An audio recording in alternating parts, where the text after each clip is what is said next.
रात के करीब 11 बज चुके थे। समुद्र की काली लहरें चट्टानों से टकराकर ऐसी आवाज कर रही थी जैसे कोई गुस्से में दहाड़ रहा हो।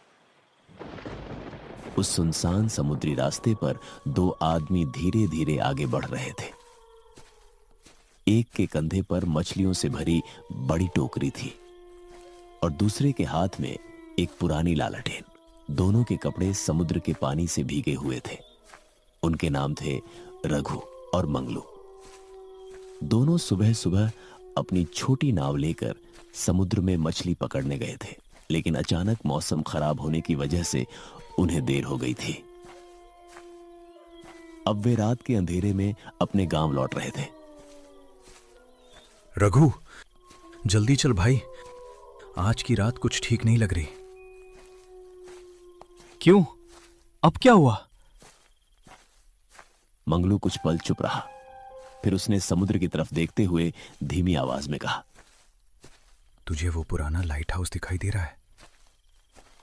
रघु ने गर्दन घुमाकर समुद्र के किनारे खड़े उस पुराने लाइट हाउस की तरफ देखा। समुद्र से कुछ दूर एक ऊंची चट्टान पर वह लाइट हाउस खड़ा था। कभी उसकी रोशनी कई किलोमीटर दूर तक समुद्र में दिखाई देती थी, लेकिन पिछले 15 सालों से वह बंद था। लोग कहते थे कि वहां कोई नहीं रहता। लाइट हाउस की दीवारें काली पड़ चुकी थीं, उसकी खिड़कियों के शीशे टूटे हुए थे और ऊपर लगी विशाल रोशनी का शीशा धूल और जालों से ढका था। लेकिन उस रात उस पुराने लाइट हाउस के ऊपर एक हल्की सी रोशनी जल रही थी। रघु वहीं रुक गया। ये कैसे हो सकता है? मंगलू ने कांपती आवाज में कहा, मैंने तुझसे कहा था ना, आज वहां मत देखना। रघु ने आंखें सिकोड़कर लाइट हाउस की तरफ देखा।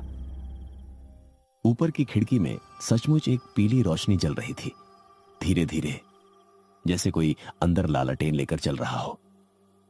शायद कोई वहां गया होगा। मंगलू अचानक उसकी तरफ पलटा। वहां कोई नहीं जाता। क्यों?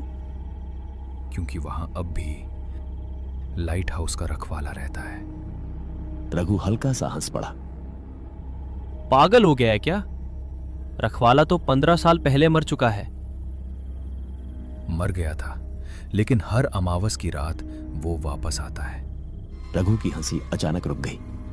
कुछ सेकंड तक दोनों के बीच सिर्फ समुद्र की आवाज सुनाई देती रही। फिर